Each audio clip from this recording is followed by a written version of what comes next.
أعوذ بالله من الشيطان الرجيم. بسم الله الرحمن الرحيم. الحمد لله رب العالمين.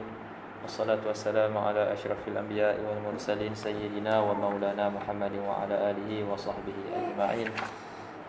سبحانك لا علم لنا إلا ما علمتنا إنك أنت العليم الحكيم. رب اشرح لي صدري ويسر لي أمري واحلل عقدة من لساني يفقهوا قولي. اللهم إني أعوذ بك أن أضل أو أضل أو أزل أو أزل أو أظلم أو أظلم أو أجل الجهل علي ولا حول ولا قوة إلا بالله العلي العظيم ولا حول ولا قوة إلا بالله العلي العظيم ولا حول ولا قوة إلا بالله العلي العظيم. قال المصنف رحمه الله تعالى ونفعنا به وبعلومه في الدارين آمين.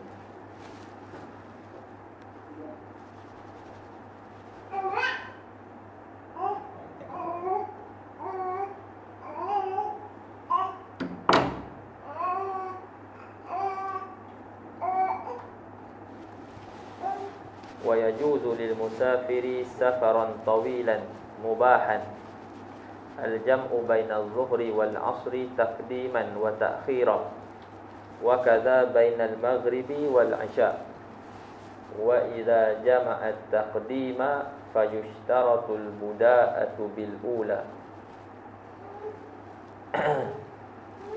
ونية الجمع فيها وألا يطول الفصل بينهما وفي جمع التأخير يشترط أن ينوي التأخير قبل خروج وقت الظهر وقبل خروج وقت المغرب. Kata musannif rahimahullah, wa yajuzu lil musafiri safaran tawilan mubahan, harus bagi orang yang bermusafir safar yang jauh dan bukan safar maksiat, harus al-jam'u baina adh-dhuhri wal 'asri, harus menghimpunkan di antara solat zuhur dan maghrib, sama ada secara takdim, secara jamak takdim atau secara jamak takhir.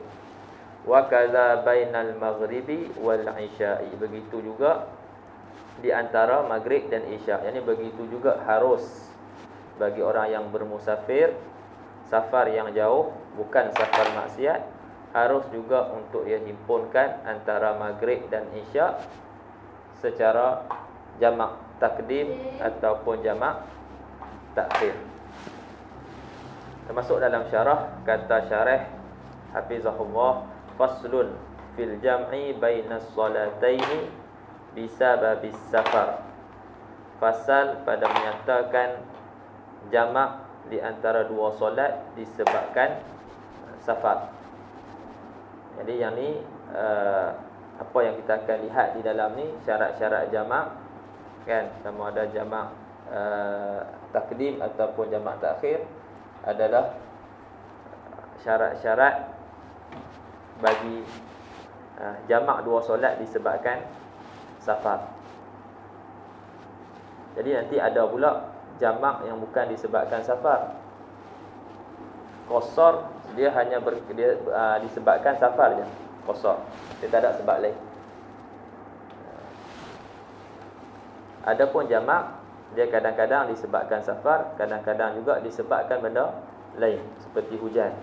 Kan jamak kerana hujan. Itu dia adalah syarat-syarat lain, syarat-syarat tambahan.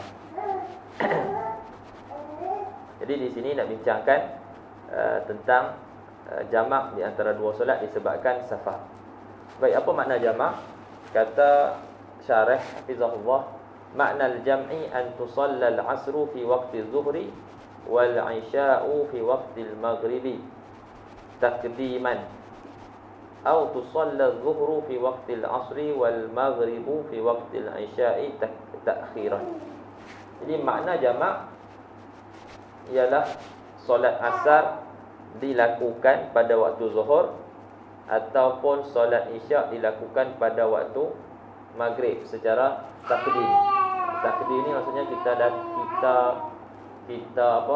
kita perawalkan ataupun kita masukkan kita mendahulukan waktu yang kedua ke dalam waktu yang pertama. Jadi zuhur dan juga asar dikira waktu kedua lah. Jadi kita bawa waktu yang kedua tu pi ke waktu yang pertama, terhimpun sekali. Itu dinamakan jamak takdim. Ataupun isyak bawa pi kepada waktu yang pertama, maka waktu maghrib, itu dinamakan jamak takdim. Au tusalla az-zuhru fi waqtil asri, ataupun dilakukan solat zuhur pada waktu asar, wal maghribu fi waqtil isya, ataupun maghrib pada waktu isya takhiran. Itu kita takhirkan solat yang pertama ke dalam waktu solat yang kedua, itu solat zuhur ke dalam waktu asar, ataupun solat maghrib ke dalam waktu isya, itu dinamakan jamak takhir. Jadi kena bezakanlah antara jamak dan juga qasar. Qasar memendekkan solat, jamak menghimpunkan solat. Kalau kita himpun waktu pertama pi waktu kedua, nama jamak takhir.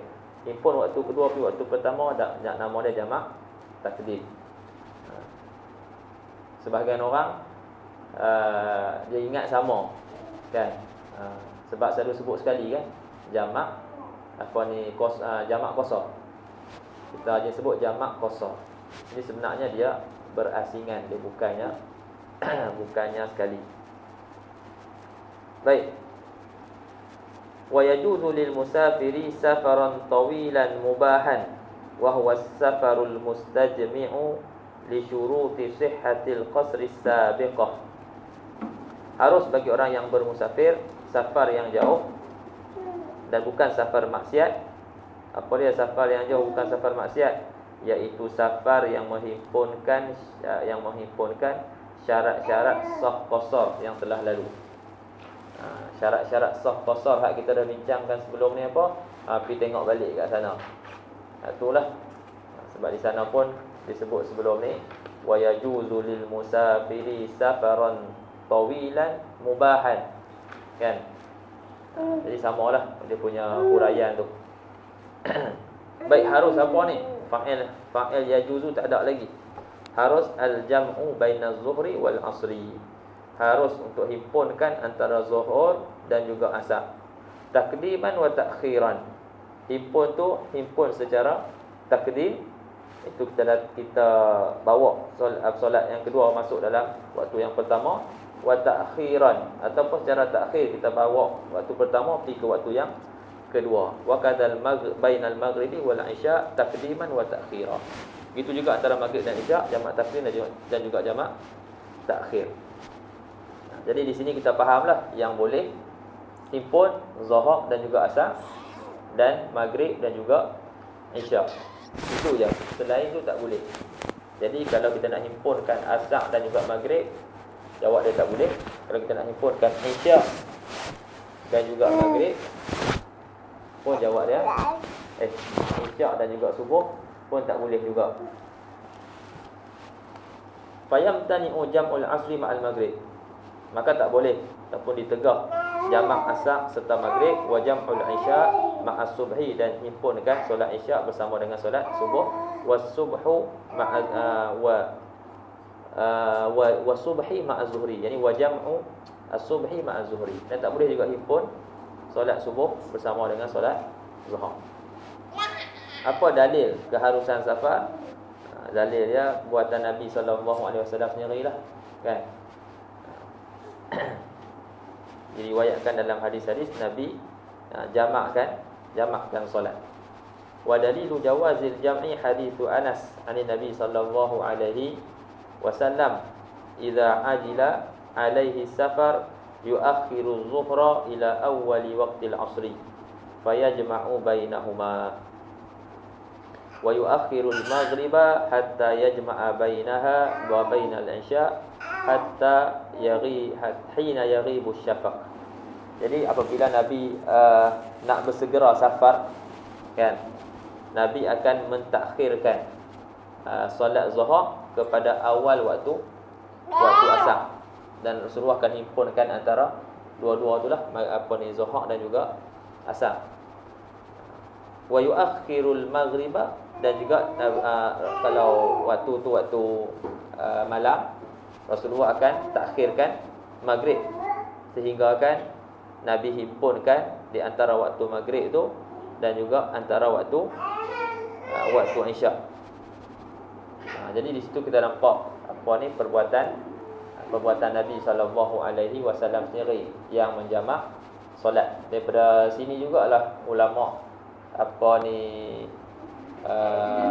ulama tafsirkan mana yang lebih afdal, jamak takhir ke jamak takdim. Jadi yang mana afdal tu tengok kepada keadaan, kan? Tengok pada keadaan. Kalau dia berjalan waktu pertama tu, dia dalam perjalanan dia nak berhenti pada waktu kedua, waktu kedua lah jamak takhir lah afdal. Tapi kalau dia berehat pada waktu yang pertama, waktu kedua nanti dia nak teruskan, dia nak berjalan, maka jamak takdim itu afdal.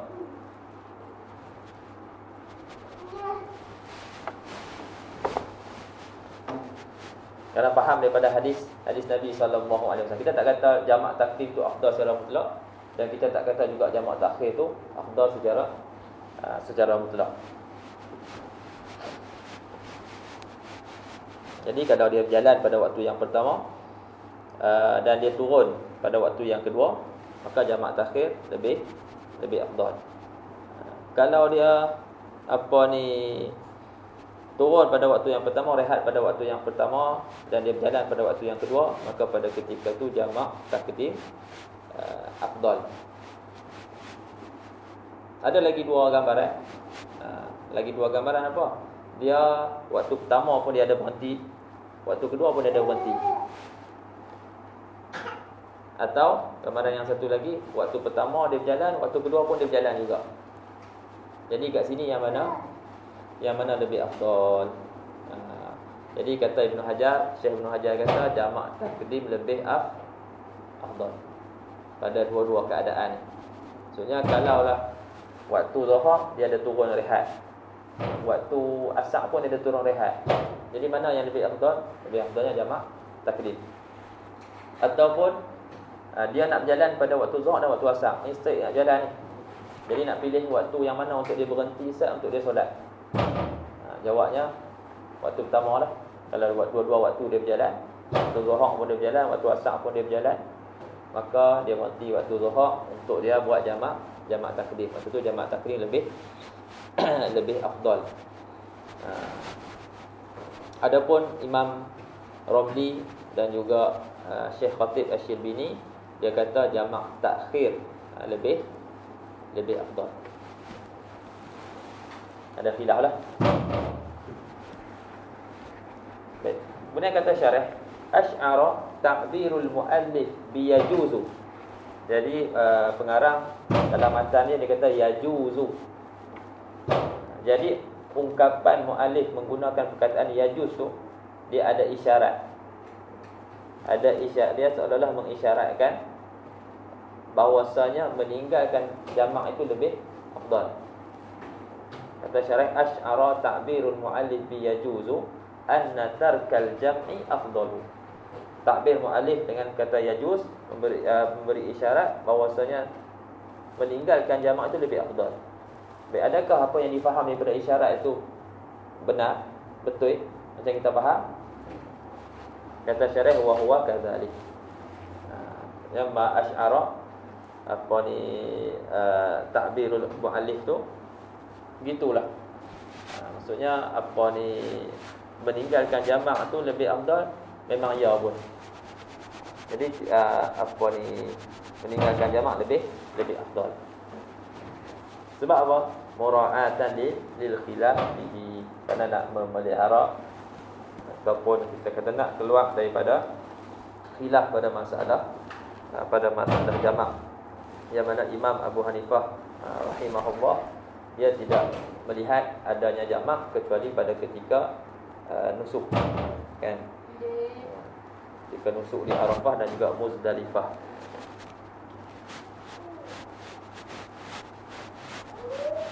Cuma di sana ada beberapa keadaan yang mana jamak lebih afdal. Kata syarah, wa yakunu jam'u afdala fi halatin. dan adalah jamak itu lebih afdal pada beberapa keadaan. Lil haji bi Arafah atau Muzdalifah, bagi orang yang melaksanakan haji ketika berada di Arafah ataupun Muzdalifah. Waliman wajada fi nafsihi karahatal jam'i, dan bagi orang yang terdapat pada diri dia tu rasa benci kan kepada jamak, bukannya sebab dia tak jamak tu sebab dia nak ambil yang afdal, tapi sebab dia rasa benci. Iaitu sedangkan syarak ada bagi rukhsah tersebut, tapi dia ada rasa macam benci, tak gemar kepada rukhsah tersebut. Jadi waktu tu afdal bagi dia untuk jamak, untuk buang perasaan tu lah, apa yang dirasa tu. Lepas tu dah hilang dah rasa tu, dah okey dah. Lepas tu dia nak jamak sebab nak ambil yang afdal, dia tak mau jamak sebab nak ambil yang afdal, maka tak ada masalah. Itu sunat lah kan, itu afdal untuk dia tidak jamak. Waliman syakka fi dalili jawazihi, dan bagi orang yang syak pada dalil keharusan jamak, au kana mimman yuqtada bihi, ataupun seseorang yang menjadi ikutan orang ramai, ataupun dia jadi ikutan orang kan, maka orang ni pun afdal untuk dia jamak untuk memudahkan orang lain. Jadi ada biasanya bila kita ni bawa orang kita, ataupun kita ustaz ke, syekh ke, murabi ke, jadi kadang-kadang orang bawah-bawah kita ni dia akan tengok kita lah kan. Dan kadang-kadang dia pun buat tu, dia pun akan berdalilkan kepada kita. Itu kena jagalah. Atau ustaz pun buat kan. Jadi dia dalil, kita ni sebagai dalil untuk mengharuskan perbuatan dia tu. Ustaz pun buat, dia pun buat. Jadi boleh jadi bila kita tak jamak, depa pun akan ikut sekali tak jamak. Jadi waktu tu kita jamak untuk memudahkan orang ramai yang ikut kita. Au kana yusalli munfaridan law tarakal jam'ah, ataupun dia akan sembahyang bersendirian kalau dia meninggalkan jamak. Dia tak mau jamak, dia nak ambil afdal kan. Tapi kawan-kawan dia yang lain tak musafir sekali dengan dia, semua jamak. Kalau dia nak sembahyang seorang-seorang sekali, kalau dia nak sembahyang seorang-seorang tanpa jamak, lagi sembahyang waktu yang kedua dia akan sembahyang seorang-seorang. Jadi pada ketika ni jamak lebih afdal. Baik. Habis itu dia nak masuk kepada syarat. Kata musannif rahimahullah, wa idza jama'at taqdima fayushtaratu al-buda'atu bil ula. Apabila orang yang bermusafir nak buat jamak takdim, dia nak himpunkan kedua-dua solat, maghrib, isyak, zuhur, asar secara takdim. Fayushtaratu al-buda'atu bil ula, maka disyaratkan dimulai dengan solat yang pertama terlebih dahulu. Zuhur dengan asar, mana solat yang pertama? Zuhur. Jadi dia mula dengan zuhur dulu. Maghrib dengan isyak, mana yang awal? Maghrib, maka dia mula dengan maghrib. Fayabda'u biz-zuhri idza qaddama al-asra wa bil maghribi idza qaddama al-isya. Maka dia mulakan dengan solat zuhur dahulu apabila dia mengedepankan solat asar dalam waktu zuhur, dan dia memulakan dengan solat maghrib dulu apabila dia mengedepankan solat isyak ke dalam waktu maghrib. Kalau dia kalih, maksudnya dia tak mula dengan hak pertama dulu, dia mulakan dengan yang kedua. Dia mulakan dengan asar dulu, atau dia mulakan dengan isyak dulu. Macam mana solat dia, status solat dia tu macam mana? Jadi dia kata falau akasa faqaddama al-'asra 'ala az-zuhri aw al-'isya'a 'ala al-maghribi batalatis salatul muqaddamatu faqad in kana 'amidan 'aliman. Maka kalau dia, mudah bahasanya, kalau dia kalih lah kan, kalau dia buat sebaliknya, faqaddama al-asra ala zuhri, dia takdimkan, dia dahulukan asar, solat asar atas solat zuhur. Maksudnya dia solat asar dulu baru solat zuhur. Awil isya' ala al-maghrib, ataupun dia takdimkan solat isya' di atas solat maghrib. Yakni dia solat isya' dulu baru dia solat maghrib. Batalatis salatu, jawab launya batal solat yang didahulukan sahaja. Apa solat yang didahulukan? Solat isya', solat asar. Yang tu yang solat. Yang tu yang solat pula. Yang tu yang batal. Bila batal ni? In kana amidan aliman, sekiranya dia sengaja dan tahu kata tak boleh. Tahu dah kata tak boleh, sengaja buat. Itu dia punya solat batal. Tapi kalau dia tak tahu kan, ataupun dia tak sengaja terlupa, fa illam yakun aliman amidan, maka jika dia tak tahu dan tak sengaja, waqa'atis salatul muqaddamatu naflan mutlaqan, solat asar yang dia buat tu dan solat isyak yang dia buat tu jatuh sebagai solat sunat mutlak. Jatuh sebagai solat sunat mutlak. Jadi solat sunat mutlak lah. Lepas tu solat solat asar tu kena solat pula lepas solat zuhur tu. Jadi dia solat asar, lepas tu dia solat zuhur. Solat asar dia tu tak dikira, kan? Dia jadi solat sunat mutlak. Lepas tu dia kena solat asar sekali lagi ya, selepas solat zuhur tu. Begitu juga isyak, dia buat isyak, lepas tu dia buat maghrib. Sepatutnya kena maghrib dulu baru isyak. Dia pergi buat isyak dulu, lepas tu maghrib. Jadi isyak yang awal tu tidak dikira, dia tidak dikira sebagai solat isyak, dia jatuh sebagai solat sunat mutlak. Lepas solat maghrib dia kena solat semula, dia kena solat sekali lagi solat isyak. Baik, yang kita kata solat isyak dan asar yang dia buat jadi solat sunat mutlak tu, kalau orang yang solat tu tidak ada solat isyak dan asar yang luput. Tak ada solat isyak ataupun tak ada solat isyak ataupun solat asar yang perlu dia qada. Kalau dah sebelum ni dia ada tinggal solat asar, ataupun sebelum ni dia ada tinggal solat qada, kan? Jadi dia tak ganti lagi, maka solat asar yang dia buat tadi dan solat isyak yang dia buat tadi akan dikira menggantikan solat asar dan isyak dia yang perlu diqada.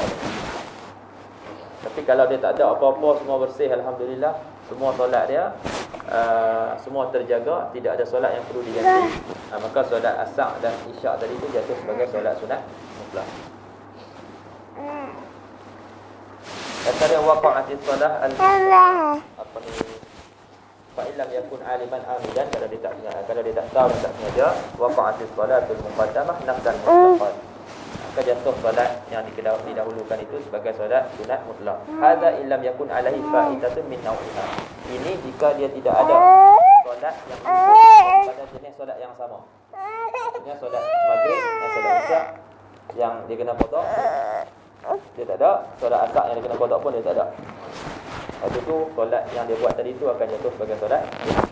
Fa in kana alaihi fa'idatun min nau'iha, maka jika ada atasnya solat yang luput daripada jenis solat yang sama, itu solat asar dan juga solat isyak, waqa'at anha, jatuhlah solat asar dan isyak yang dia buat tadi itu, jatuh solat tu menggantikan solat yang dia perlu qada tu.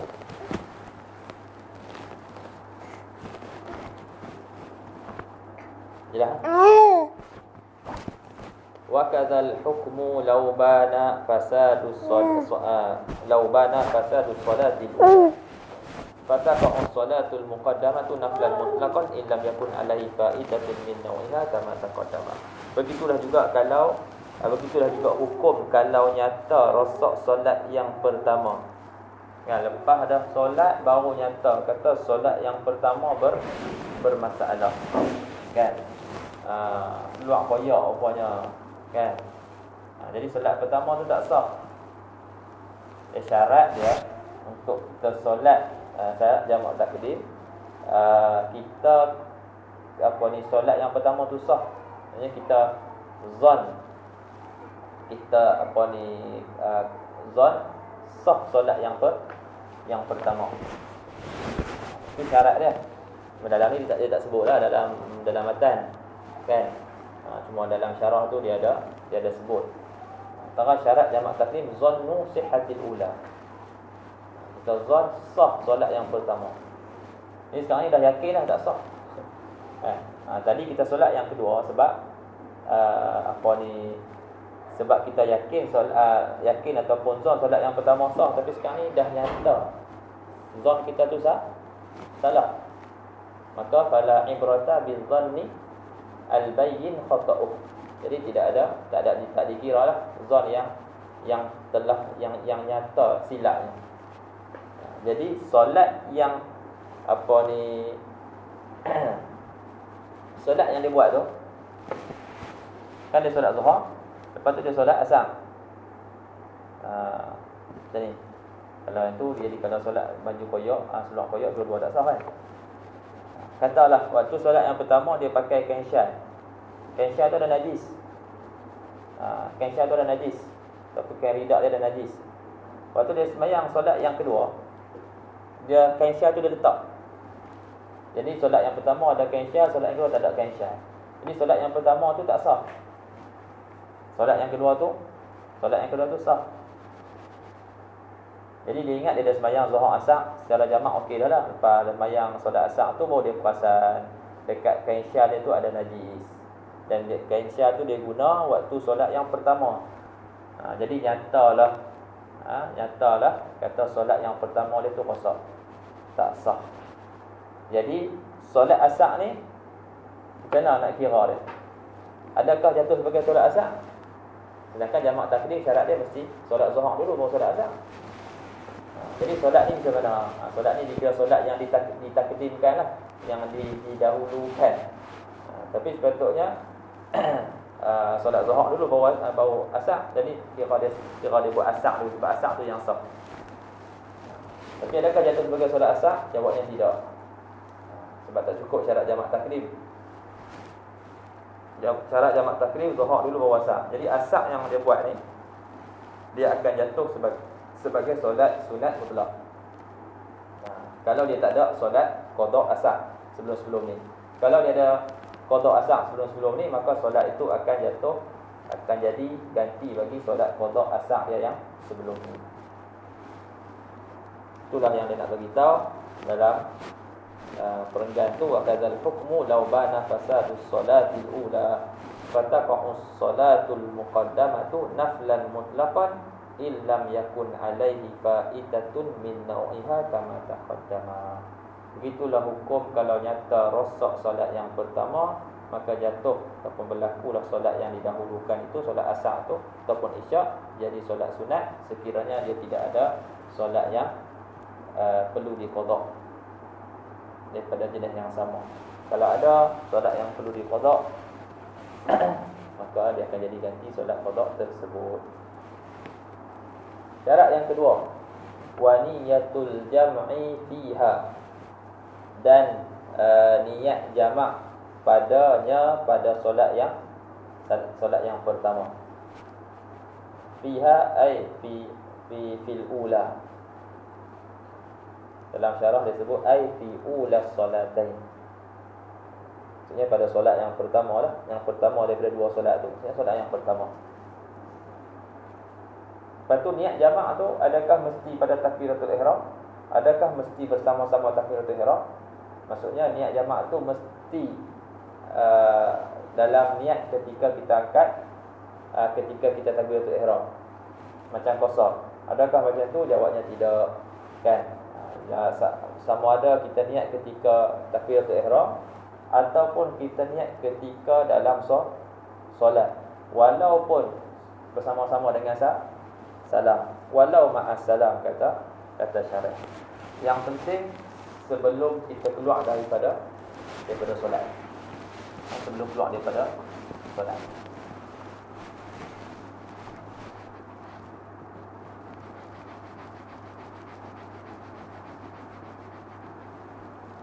Jadi kena ada niat lah.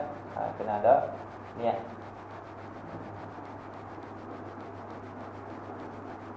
Untuk kita nak membezakan dengan yang lain.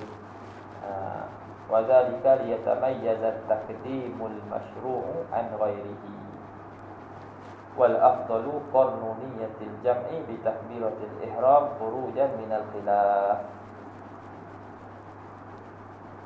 Tadi kita kata bolehlah, harus, hukumnya harus kita nak niat tu apa, dalam solat ke sebelum salam lah.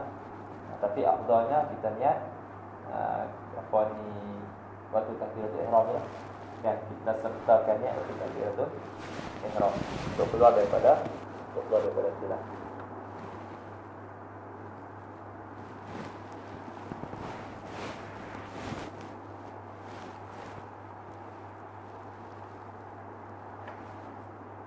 Yang ketiga, wa alla yatulal faslu bainahuma. Syarat yang ketiga, tidak ada penceraian, tidak panjang tidak ada penceraian yang lama lah, tidak ada penceraian yang lama di antara solat yang pertama dan juga solat yang kedua. Wa alla yatulal faslu bainahuma. Bainahuma maksudnya baina salatil ula wassaniyah. Bagaimana yang syarah jelaskan, ai baina fi'lis salatil ula wassaniyah, itu antara solat yang pertama dan juga solat yang kedua. Jadi antara solat pertama solat kedua tu mesti tidak ada penceraian yang panjang, tidak ada tulul fasli. Kemudian tulul fasli itu tengah mana? Jadi kata ulama uruf wa dhabitu tulul fasli wa qisarihi al-urufu. Semua bagian ulama dia memberi dhabit lah, memberi dhabit pemisahan ataupun penceraian yang panjang tu kan. Apa bagi dhabit tu kadar dia macam mana? Kata syarah wa dhabatut tawilah, dan mereka para ulama, para fuqaha telah mendhabitkan ataupun kita kata bagi dhabit ataupun bagi kaedah untuk kita kenal perceraian yang panjang ataupun pendek. Cuma kat sini dia bagi kita kaedah untuk kenal macam mana perceraian yang panjang tu. Iaitu dhabit dia an yasa'a rak'ataini bi akhaffi mumkinin alal wajhi al-muhtad. Maksudnya dhabit kata panjang masa tu. Dhabit penceraian yang panjang tu, masa antara solat yang pertama dan solat yang kedua tu cukup untuk laksanakan 2 rakaat solat dengan solat yang ringan ataupun seringan yang mungkin. Baca yang wajib ke lah, bacaan yang wajib saja, tak masuk bacaan yang sunat. Itu dhabit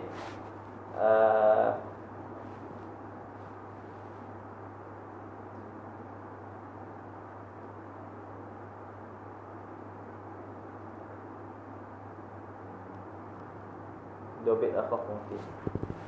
Cuma kat sini zahirnya dia sebut sini, dia kata alal wajhil mu'tad, maksudnya atas akhaf mungkin, alal wajhil mu'tad, atas jalan yang biasa. Sebab dia kata kat solat Jumaat tu kat solat Jumaat tu kat solat Jumaat betul, bagi orang yang masuk ke dalam masjid, lepas tu imam Tok Khatib dah naik atas mimbar, dah berkhutbah dah, maka sunat untuk kita yang baru masuk masjid tu untuk solat sunat tahiyatul masjid. Solat sunat tahiyatul masjid dengan rak'ataini khafifataini, 2 rakaat yang ringan. 2 rakaat yang ringan tu dia ada 2 tafsiran. Seingat ana lah kan. Ada yang kata sekurang sekurang 2 rakaat yang ringan tu maksudnya dibaca yang wajib sahaja. Baca yang wajib je. Jadi kalau yang wajib ketika rukuk subhanallah ya. Tak ada lah nak baca sampai 3 kali. Lepas tu surah baca Al-Fatihah sahaja. Tu yang wajib. Cukup keadaan yang wajib, subhanallah, rukuk dah, madah dah. Apa ni, ketika sujud pun sama juga. Ada yang kata, lepas tu tafsir yang satu lagi kata macam biasa. Macam biasa kita duduk semayang lah. Maksudnya kita tak memanjang-manjangkan daripada kebiasaan kita solat. Kita baca subhanarabbiyal azim wa bihamdihi 3 kali kan. Macam mana hak kita duduk semayang macam biasa. Maka sini sebut ada wajibul mu'tad. Seolah nak kata macam biasa tu. Kita semayang macam biasa, atau wajah yang kebiasaan, atau jalan yang biasa. Wallahu a'lam. Itu kena takkidkan lagi lah kan. Ada kat sini pun ada khilaf yang macam khilaf tafsiran apa ni, macam solat Jumaat tu.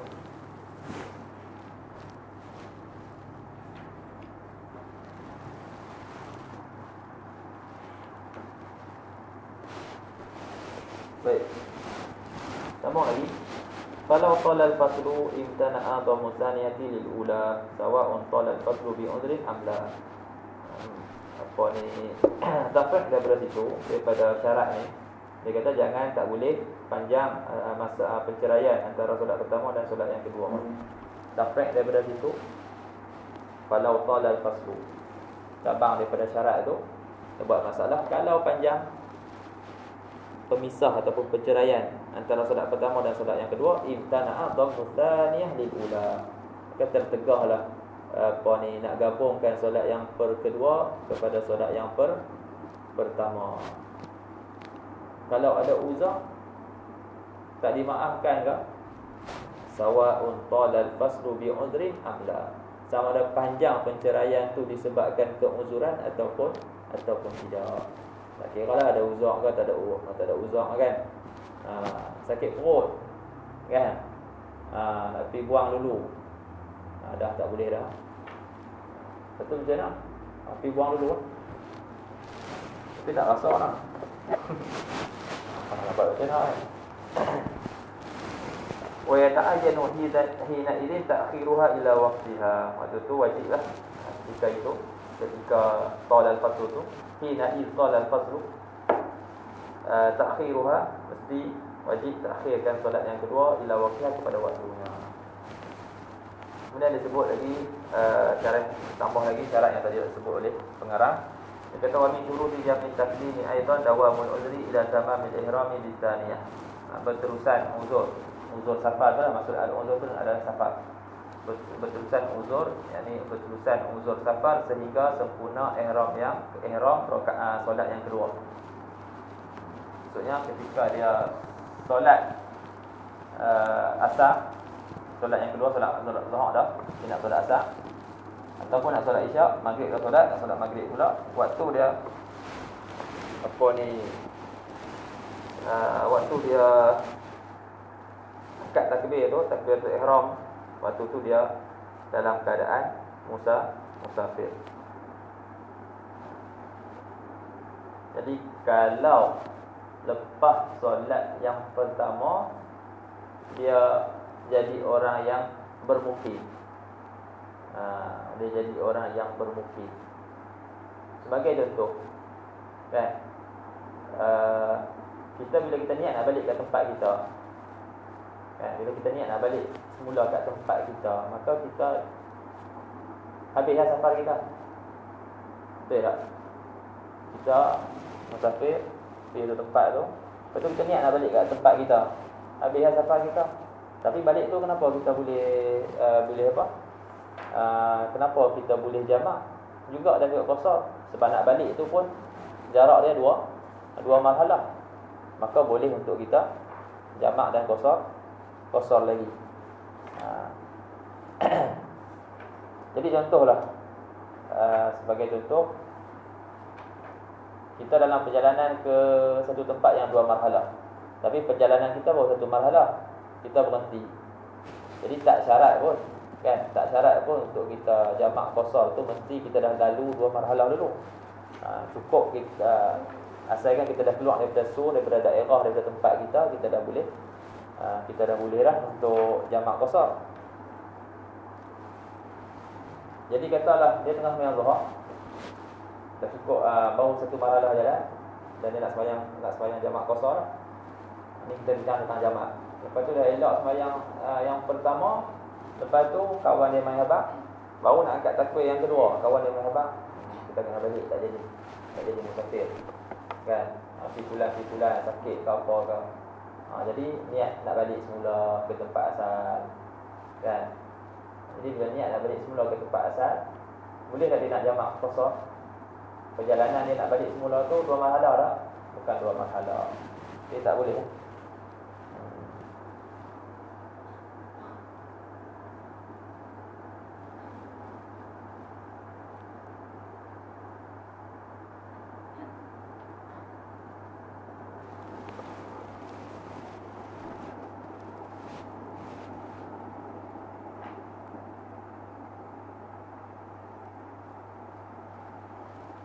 Kemudian mana dia ni? Ni. Kalau aqama qabla al-ihram, kalau dia bermukim, jadi orang yang bermukim sebelum daripada ihram, di tsaniyah, sebelum dia takbiratul ihram, solat yang kedua, fala jamaah, maka tak ada jamaah. Walau ishtaratu safar inda al-ihram bil ula, tidak disyaratkan safar, tidak disyaratkan uzur safar tu ada ketika takbiratul ihram solat yang pertama. Boleh je waktu takbiratul solat yang pertama tu tak safar lagi. Lepas tu dia punya safinah tu, dia punya apa? Dia punya kenderaan jalan, kan? Dia punya kapal jalan. Kan? Dia punya kapal jalan tu dia kira seorang yang musafir. Lepas tu dia niat untuk jamak. Boleh, tak ada masalah. Falau ahrama biha fil iqamah thumma safara fa nawal jam'a fi asna'iha kafa. Kita nak sebut tadi lah. Kalau dia takbiratul ihram pada solat yang pertama, tentu tengah mukim, lepas tu dia musafir. Lepas tu dalam solat tu dia niat jamak. Itu pun dah memada untuk jamak takdim. Yang kelima zannu sihhatil ula, yang dah sebut dah tadi. Yang keenam al-ilmu bi jawazil jam'i, ilmu dia ada pengetahuan tentang keharusan jamak. Tak boleh kalau orang berjamak dia pun jamak ikut sekali tanpa ada ilmu. Kata dia boleh jamak. Orang buat dua, aku pun buat dua lah. Tak boleh macam tu. Falau ra'an nasa yajma'una fajama'a ma'ahum jahilan bi jawazil jam'i lam yasih al-jam'u minhu. Maka tafriq daripada syarat ini, kalau dia lihat orang ramai jamak lalu dia pun jamak bersama-sama dengan mereka hal keadaan dia jahil dengan keharusan jamak, maka tidak sah jamak dia tu. Kan? Biasanya orang tahulah. Kan? Wallahu ta'ala a'lam. Cukup sampai situ. Untuk jamak takhir kita akan sambung nanti.